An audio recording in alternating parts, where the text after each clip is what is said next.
Amigos, ¿cómo están ustedes? Tengan muy buenas noches. Bienvenidos a esta edición de Agenda Política aquí en Canal N, ya en nuestro horario habitual de las 7 de la noche. Nosotros no queremos perder más tiempo. Hoy ha salido una nueva encuesta de GFK en el Diario de la República. La vamos a comentar con nuestro invitado. Él está aquí sentado frente a nosotros. El ministro de Trabajo, Javier Barrera. Lo vamos a saludar y con él vamos a iniciar nuestro diálogo para no perder el tiempo. Señor ministro, ¿cómo está usted? Muy buenas noches. Enrique, ¿cómo estás? Buenas noches. ¿Cómo le va? Muy bien. Ministro, vamos a hablar de todo un poco. Bueno. Le propongo, porque entiendo usted es uno de los pocos políticos en el gabinete. No creo que se considere un tecnócrata. No, yo soy un político con conocimientos técnicos, ¿no? Muy bien. Eso es bueno, por lo menos para este diálogo. ¿Está bien? El congresista Justiniano ¿Y tú eres Apaza... el periodista más político que existe? No, no lo creo, hay muchos más políticos que yo. El congresista Justiniano Apaza declaró al Comercio que se debería restringir el ingreso de ciudadanos venezolanos al Perú, pues a su juicio le están quitando el trabajo a los jóvenes. ¿Está usted de acuerdo? No. ¿No? Pero respeto su opinión, creo que es un tema que podríamos conversar en la Comisión del Trabajo. ¿Cuánto impacta realmente a la... ¿En la Comisión del Trabajo del Congreso? Sí, con todo gusto, sería un tema para conversarlo. Pero yo se lo pregunto al Ejecutivo Ministro de Trabajo. Sí, no estoy de acuerdo con la expresión de congresista Apaza, la respeto. Tengo además una agenda pendiente con él y con la Comisión porque tenemos 6 proyectos de ley que el Poder Ejecutivo ha enviado a la Comisión de Trabajo y no tienen dictamen. Y que quisiéramos conversar para aprobarlos porque son realmente proyectos de ley que modernizarían el mercado laboral. Pero en este caso creo que hay que ver la cosa, el tema en perspectiva, ¿no? Somos un país democrático que hemos tenido tenemos una política de puertas abiertas a la inversión y a la migración laboral con regulaciones del caso. No son migraciones libres, tienen que registrarse, se piden antecedentes en el Interpol y todo lo demás, pero no afecta, no hay indicios que afecte al empleo juvenil ni al empleo de los adultos, la migración venezolana. Y cuando hemos planteado del Ministerio de Trabajo hacer una supervisión sobre los contratos con los venezolanos para que no ganen menos que los peruanos, justamente es para evitar que despojen al peruano del puesto de trabajo para contratar a venezolanos que en la angustia de la migración se inclinen a aceptar un puesto de trabajo a menos costo, incluso a menos que el sueldo mínimo. Entonces tenemos toda la voluntad del gobierno para afrontar eso y vigilar que no pasen abusos laborales ni al venezolano ni al peruano, y en este caso, si yo le pago menos a un venezolano por el mismo puesto que un peruano, desalojando al peruano, es una labor del Ministerio de Trabajo evitar eso, ¿no? En lo posible. Muy bien, entonces usted está en desacuerdo también con Juan Cheput.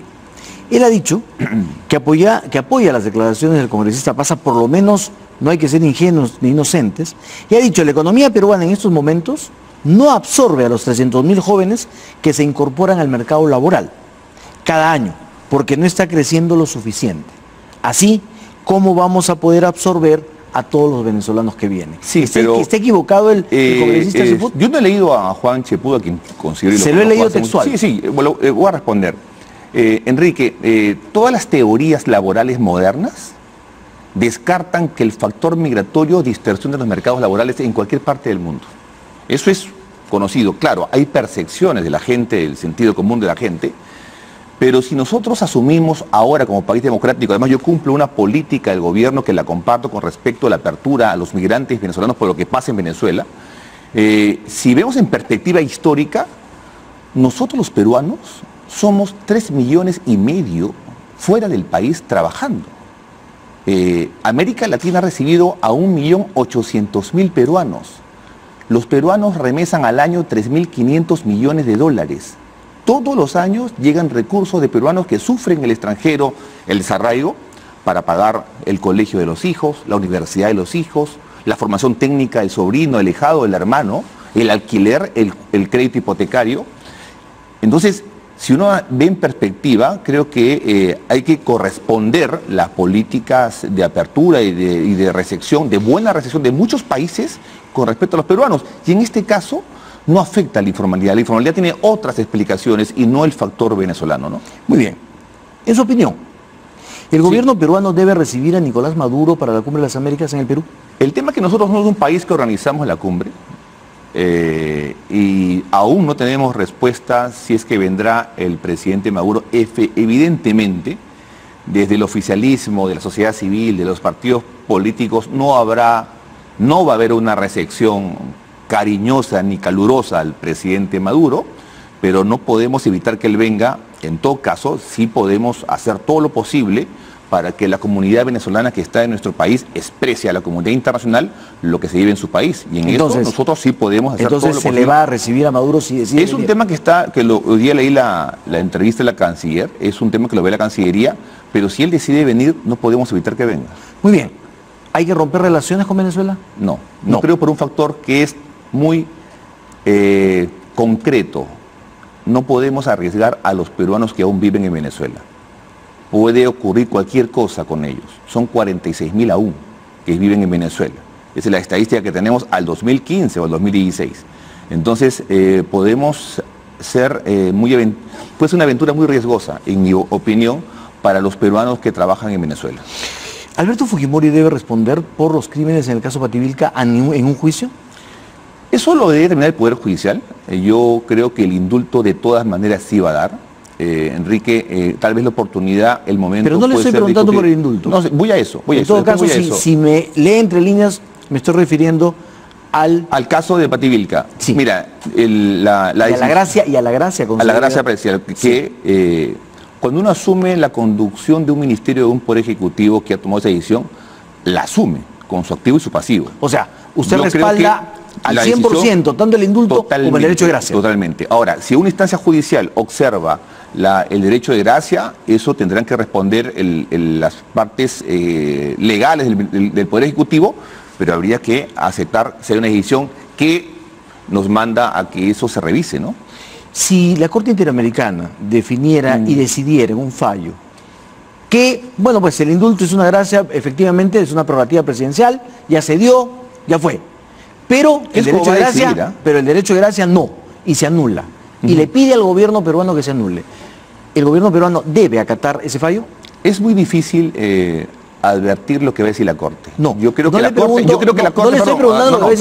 Perfecto, yo creo que la Corte va a ratificar el indulto. No conozco los fundamentos que podrían hacer que revise el tema de la cuestión de Pativilca. Yo escuché al ministro de Justicia y él ha expresado en el Consejo de Ministros los argumentos legales que no llevarían a que la Corte desconozca incluso el Pativilca. Pero si la Corte fallara contra el derecho de gracia, si la Corte fallara, ¿hay que acatarlo? Hay que acatar lo que la Corte determine con respecto a eso, ¿no? Eso el gobierno debe acatarlo. Es mi opinión, pero en su momento y de acuerdo a los argumentos... Yo estoy sentado con usted y le estoy pidiendo su opinión. Y de acuerdo a los argumentos de la Corte, el gobierno responderá, ¿no? Por eso, sí. Pero en su opinión sí se debe acatar. Es que estamos en un marco normativo general, ¿no es cierto?, y internacional, de respeto a los derechos humanos, y una normativa que hemos asumido desde hace mucho tiempo, pero yo confío que la Corte va a ratificar o va, por lo menos, no observar lo que el gobierno ha decidido. Bueno, esa es su confianza. Esa es mi confianza. Su confianza lo lleva a, valga la redundancia, confiar y respaldar 100% a Enrique Mendoza. Sí, claro, por supuesto. 100%. Estoy en el Consejo de Ministros con él, ¿no? No, simplemente es una pregunta. Sí. Y lo que me sorprende es lo que ha dicho como político. Respaldo, asumo los activos y los pasivos de este gobierno. Pero pues, es así. ¿Sí? ¿Todos los pasivos? Pero es que la otra forma de decir, yo soy ministro y a partir de del 9 de enero que juramenté, todo lo de atrás es discutible por mí y lo puedo revisar. Yo creo que no es así. Yo creo que cuando uno asume la historia del gobierno que te desde el 28 de julio del 2016. Por supuesto, y con todo, y con los errores que lo he advertido también en algunas declaraciones. Pero yo lo asumo, yo no voy a ponerme a revisar todo lo que el gobierno ha hecho antes porque lo considere personalmente así. Yo he tomado una decisión, no es fácil la decisión, fue una decisión difícil, pero esas son las consecuencias de tomar las decisiones. Me convocaron para trabajar en un ministerio no nada fácil, muy complicado, y cuando recibí la invitación de Mercedes Arauz como de Presidente de la República, justamente fue eso, ¿no? Fue asumirlo en un momento muy difícil, y lo asumo con toda voluntad de hacer las cosas bien por el país. Muy bien, entonces voy a cambiar el orden de mis preguntas, porque al asumir el activo y el pasivo, me va a llevar a preguntarle lo que le había preguntado al final, pero se lo pregunto ahora. Sí. ¿Ha leído la encuesta de Sí, gran parte, y la he leído completa. Qué bueno. Qué bueno Porque entonces... Porque en la República no está completa. Hay preguntas que me hubiese interesado que se publiquen, ¿no? Muy bien. Nosotros solamente podemos leer lo que publica la República, no como privilegiados como usted. Pero me gustaría entonces preguntarle, ¿qué siente usted al ver, primero, la caída sostenida del presidente de la República en su nivel de aprobación? Esta cifra, que es bien dura, el 71% de los peruanos cree que PPK no tiene un plan claro para el desarrollo del país. El 43% ya de los peruanos cree que Pedro Pablo Kuczynski debe renunciar y cederle el paso al vicepresidente Vizcarra. En fin, y si hablamos de la imagen, la aprobación por niveles socioeconómicos, es una caída libre. Sí, las encuestas son siempre analizables, observables, obviamente nos dan nos dicen lo que la gente está pensando, pero si yo le pregunto en esa misma encuesta a la gente si cierra o no el Congreso, estoy seguro que el 80% me dirá que sí, y por eso no voy a cerrar el Congreso. Lo que señala la encuesta es que necesitamos comunicar mucho a la población y hacer las cosas, trabajar. Pero quizás... la adversidad de una encuesta no nos puede llevar a no hacer las cosas, hay que afrontar las cosas. Pero quizás también habría que leer en la encuesta no solamente una falta de comunicación, sino una desconfianza total de la población, porque en primer lugar, pues un altísimo porcentaje cree que el indulto dado al presidente fue motivo de una negociación, en fin, ¿no es cierto? Las marchas de protesta se justifican, altísima aprobación que sí, saldrían a la calle, altísima noción de que sí, respuestas positivas a esa pregunta, en fin.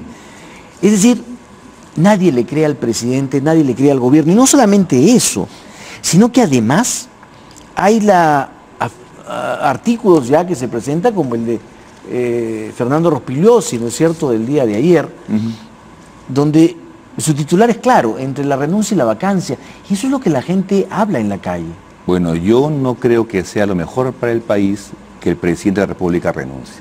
Estamos en su gabinete para que él cumpla su mandato. Todo lo judicial se responderá judicialmente o ante la Comisión del Congreso de la República, pero creo que sería un caos para el país adelantar las elecciones generales o congresales y además de eso exigir la renuncia del presidente.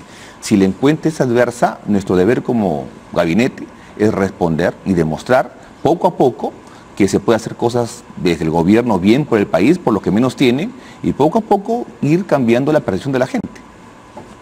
También hay una pregunta importante que considera que el gabinete, un 43%, que el gabinete puede reconciliar el país, y eso para mí es expectante, ¿no?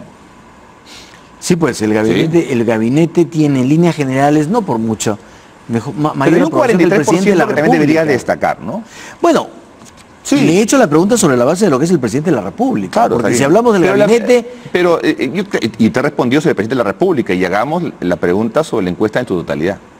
Sí. Y si vemos en su totalidad esta encuesta y otras, el descrédito de la clase política, aunque en lo cual me incluyo, es generalizado, ¿no? La encuesta de apoyo decía, ¿por quién votaría? Por ninguno. No. Mal de muchos, consuelo de puntos suspensivos. No, lo que yo digo es que hay que hacer lo posible para que la reconstitución de la política y un mejor diálogo con los ciudadanos se haga lo más rápido posible. ¿Puede o debe Alberto Fujimori realizar acciones políticas o opinar políticamente? La ley no le impide, pero no debería hacerlo. ¿No debería? No debería hacerlo. ¿Por qué? Porque creo que el fundamento del indulto fue humanitario y creo que no le convendría al propio fujimorismo que el presidente de la República, que tiene derecho a hacerlo, el expresidente, lidere su propio movimiento, ¿no? ¿Debería quedarse callado, pasar al retiro? Debería, formar sus cuadros de una forma muy paternal y en reserva, ¿no? Que eso nadie le podría impedir. ¿Asesorar a Kenji o al partido fujimorista? Es una forma, si conversan con sus hijos, es una forma también de pedirle consejos, ¿no? Pero hacer una vida pública yo creo que no le convendría a nadie. Ni a ellos, ni a los fujimoristas, ni en general al sistema democrático, ¿no? Ministro Barrera, a propósito, la primera ministra ha llamado al diálogo. Perfecto. A las fuerzas políticas. Así es. El gobierno debería sentarse a dialogar, en el caso del fujimorismo, con Keiko, con Kenji, con los dos. Hasta ahora hay una sola bancada y esa bancada tiene sus voceros. Y hay que dialogar con la bancada. No sabemos cuál es el destino final institucional, organizativo del fujimorismo. Muy bien, pero sucede que una de las voceras del fujimorismo, Úrsula Letona, a través de una entrevista en Perú 21 el día de hoy, le dice a Mariela Balbi que Mercedes Arauz está bastante cuestionada y deslegitimada como para participar o convocar de un diálogo. Bueno, es la opinión de la congresista Úrsula Letona, pero Mercedes Arauz va a insistir en el diálogo y por el bien del país yo creo que es bueno de conversar y dialogar, ¿no?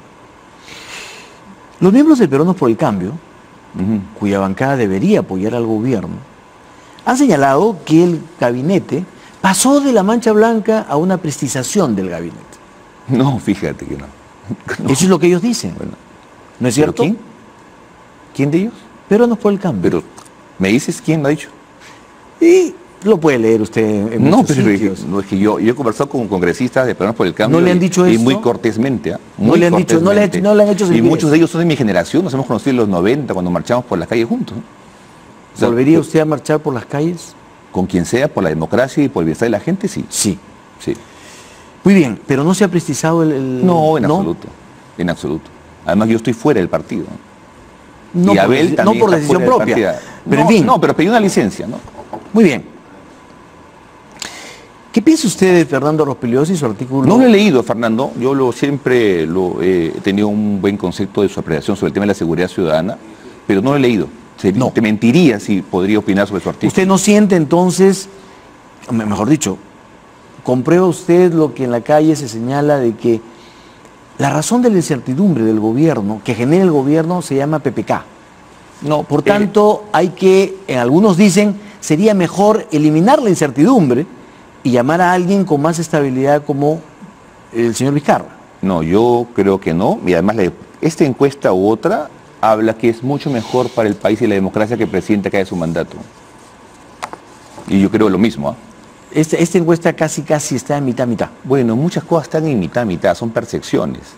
Pero creo que lo importante es qué le conviene y qué es mejor para el país, para su inversión, para el empleo, para la seguridad. ¿Y usted cree que lo mejor es que PPK continúe? Por supuesto. A pesar que él mismo dice que lo peor que tiene este país es la clase política, siendo usted político, pero él político. Que lo hizo con el Papa, que la Cámara, y que, bueno, se refiere... ¿No deberíamos tomar en serio las expresiones del presidente entonces? No, yo creo que fue una expresión muy jovial y muy cercana con el Papa, y según se refería, o lo que sí es que el país demanda una buena política, ¿no? ¿Y a usted le parece bien que justamente se le diga eso a un visitante ilustre como bueno, el pues Papa? una expresión de presidente, pero ¿La que no justifica representa... usted? No, yo le explico en el contexto de la cercanía con el Papa en ese momento. No fue una expresión pública del ¿Usted Papa. le diría a un visitante a su casa lo pésimo que se portan los miembros de su casa? Yo algo de trajín político tengo, Enrique, y he escuchado expresiones entre políticos en la intimidad protocolar muy fuertes y muy Pero no sé también, no sé si el Papa represente parte de la intimidad. Bueno. Le voy a leer lo que dice el señor Elmer Cuba. Sí. Cuando le preguntan, ¿el actual gobierno es peor que el de Humala? Él dice, es peor. Lo cual es paradójico. El mejor hombre de la derecha es peor que el cuco de Humala chavista. Bueno, es opinión, señor Cuba, ¿no? Es opinión que voy a hacer. ¿No Es tiene usted opinión sobre es la que opinión? yo no creo eso. Mire, si analizamos realmente, y no se ha hecho, lo que el presidente Humala dejó en el país, los indicadores son desastrosos en muchos aspectos. Entonces la expresión de Mercuba creo que es bastante política y poco técnica, ¿no? ¿Y usted cree que este gobierno tiene mejores indicadores que el anterior? Los vamos a la dejar, fecha? los vamos a dejar. No. De hecho, Yo le pregunto, es que no estamos a 3 meses del gobierno, estamos casi a 2 años del gobierno. Y le pregunto, ¿los indicadores que tenemos en estos 2 años son mejores que los del gobierno Humala? Dos temas, ¿no? Un tema. Por ejemplo, en empleo hemos dejado de perder como lo perdíamos en la época de Humala. Y eso yo creo que es importante. Es importante. Y creo que el equipo técnico del gabinete es mucho más solvente que muchos de los que convocaba el presidente Humala, con el respeto de aquellos gabinetes, ¿no? Ministro, ¿qué opina usted del proyecto que propone prohibir la publicidad estatal en los medios privados, sea parcialmente o totalmente? No, creo que debe una regulación, algún tipo de regulación. No total, pero algún tipo de regulación. O sea, ¿está usted de acuerdo con que se debe regular? A una regulación, no del todo, pero sí creo que hay casos, te cuento, en el caso del terremoto de Arequipa, ¿qué pasó? Se descargó toda la comunicación del Estado, porque fue un fin de semana, en el Canal 7 y en las redes públicas. Y la mayoría de ciudadanos en ese instante prendían, bueno, una radio de la competencia, Radio Parama del Perú. Y en ese caso, como en otros, creo que es importante que se contrate o se haga convenios comerciales con algunos medios de comunicación importantísimos que permiten que llegue la comunicación pública a más gente. Ahora, regularla, no se puede publicar cualquier cosa, es que hay que regularlo y creo que los ministros deberían tener un plan de comunicación que implique los temas puntuales, transversales, necesarios, contratar los medios privados, ¿no? Ok, pero entonces usted está de acuerdo con el fondo del asunto, en regular la publicidad estatal, claro, en su relación con los medios privados. Que sea más que regular, una comunicación mucho más racional y advertida, ¿no? Y advertida. La palabra regular la usó usted. No, racional. Un uso mucho más racional de los recursos y sobre todo con una advertencia, una prevención, una planificación de vida de qué medios se van a contratar y sí respetar mucho el ranking de estos medios, ¿no? Ministro, ¿qué entiende usted por reconciliación? Dos cosas, o tres cosas. La primera, una reconciliación entre la clase política, que es importante, entre los dirigentes políticos, que no implica arriar banderas, implica agendas mínimas. Dos, que se encuentre los políticos o la política con la población, con los ciudadanos, construyendo cosas, haciendo cosas, con iniciativas inteligentes. Y la otra reconciliación yo la veo a largo plazo, ¿no? Sí, a largo plazo, que es un poco ir refundando la forma de hacer política en el país a futuro, ¿no? Tal vez una utopía personal, pero creo que en algún momento, de acá a 10, 15 años, la política en general debe ser mucho mejor, el sindicalismo mucho mejor, los empresarios mucho mejores, los intelectuales mucho mejores y los opinólogos o periodistas también mucho mejores. Muy bien, pero no termino de entender qué es reconciliación. Eso, lo que te he dicho. Agendas mínimas sobre puntos concretos para políticas que sirvan a la gente. Eso es reconciliación. Eso para mí es reconciliación. Muy bien, entonces, si el Ejecutivo y el Congreso se ponen de acuerdo en una agenda mínima de temas que la población necesita, ¿ya están reconciliados? Es un inicio de reconciliación. Hay otros temas también. Y quiero referirme al tema que me tocaste al principio, ¿no? Creo que hubo muchas heridas en los 90. Y esas heridas están todavía abiertas. Y hay que hacer lo posible para dialogar, así el diálogo sea no fructífero el inicio. ¿Entre quiénes? Entre el Estado y las víctimas, personas. Por supuesto. Pero entonces, por supuesto, ¿usted le aconsejaría al presidente que reciba de una vez a las víctimas de los años 90? No, yo no aconsejo a nadie. Creo que hay un plan ya determinado por la primera ministra y el presidente y los sectores ligados a este tema para iniciar este acercamiento. Y yo creo que le haría muy bien al país. ¿Pero debió hacerse antes del indulto? Sí. Pero solo le pregunto, ¿por qué se enoja? Es que, no me enojo, es que si debería hacerse algo antes o después, yo creo que son hipótesis para atrás. Ahora hay que hacerlo. Quien no mira la historia no puede mirar al futuro. Sí, pero hay que mirar la historia, pero siempre mirando más al futuro. ¿Prefiere usted entonces olvidar lo que pasó para atrás? No olvidar, superar. Superarlo. Nunca se olvidan las cosas, se superan. Muy bien. Ministro, los empresarios reclaman siempre que este gobierno no ha sido capaz de emprender reformas laborales. Ellos se refieren básicamente al despido arbitrario, ¿no es cierto? Que es para ellos una piedra en el zapato. ¿Para usted también lo es? No. ¿No? No como se piensa o como se percibe, ¿no? ¿Y cómo lo percibe usted? A ver, se habla mucho que la sentencia del tribunal del 2001-2002 impide la contratación impide los contratos a largo plazo, ¿no? O indefinidos. Yo he revisado el estudio de Miguel Jaramillo, que va al ministerio el día miércoles a conversar con nosotros, y he contrastado con otros estudios. Y la flexibilización laboral, los contratos a plazo fijo, la reducción de la sindicalización es mucho antes de la sentencia. Creo que la informalidad tiene muchos factores, no solamente el factor referido en el estudio de Miguel de Grade, que es un avance de investigación además, sino otros factores. Y esos hay que afrontarlos. Hay que formalizar por sectores hay que ver si una modernización del mercado laboral. Yo no usaría mucho el concepto de reforma porque también crispa a muchos actores. Yo lo haría más de una modernización que implica más rapidez en el mercado y también más justicia en las relaciones laborales. Y en ese tema, si vamos a avanzar en eso. Pero ¿está usted de acuerdo con, por ejemplo, definir de una vez el despido arbitrario como la posibilidad de poder despedir y contratar a alguien pagándole quizás sueldo y medio por año de servicio? Mire, en ese tema hay que ver algunos aspectos, ¿no? Ha habido, mira, si uno ve la planilla electrónica, hay despidos todos los meses y reposiciones son mínimas, incorporaciones después de un proceso son mínimas. El tema es mucho más allá de eso. Si no hay crecimiento, no va a haber lucha contra la formalización efectiva. Cuando hemos reducido la informalidad, Enrique, en nuestro país, es cuando ha habido un contexto de crecimiento económico. Ahora, hay sectores muy duros para formalizar. Tenemos 5,5 millones de autoempleados, de los cuales 5 millones son no capacitados. Es muy difícil formalizarlos si es que no hay una absorción de nuevas inversiones. Y tenemos también en la gran empresa un 18% de informalidad. Es decir, de empresas que pueden contratar, ¿no es cierto?, con un contrato y con todos los derechos y no lo hacen por razones que hay que afrontar con toda la pedagogía que implica una Sunafil más activa, pero también más orientadora, ¿no? ¿Es una crítica a Sunafil?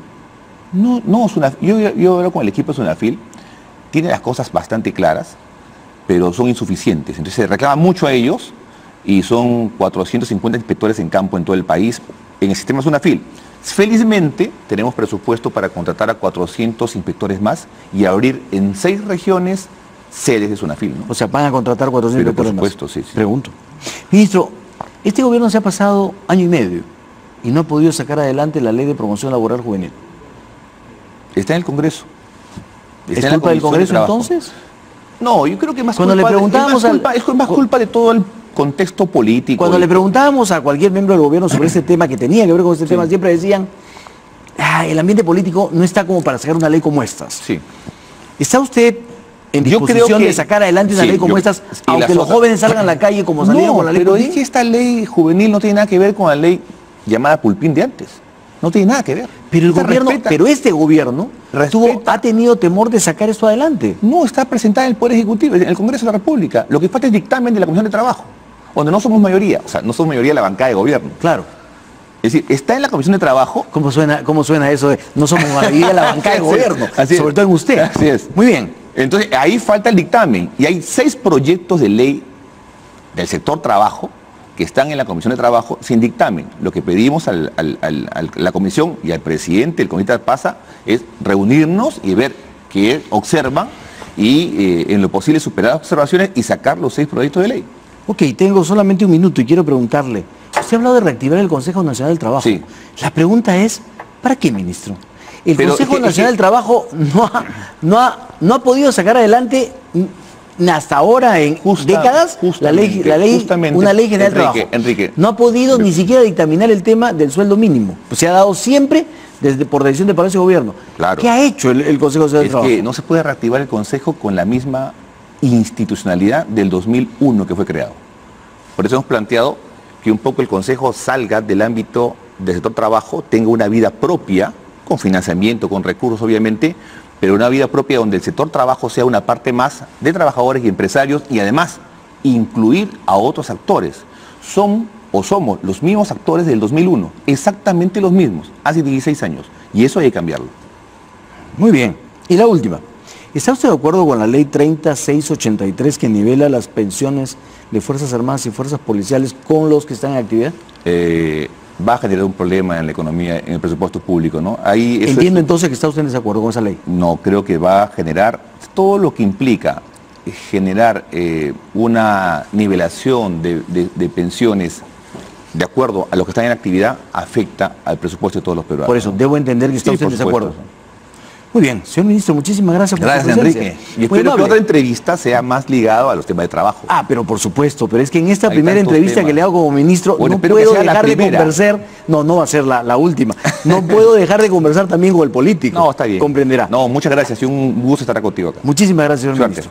Vamos a una pausa, vamos a regresar para hablar o para que podamos ver un diálogo entre el abogado de Alberto Fujimori y Carlos Rivera, representante del IDL. El tema, la participación o la posibilidad de que Alberto Fujimori sea encausado en el caso Pati Vilca. Volvemos.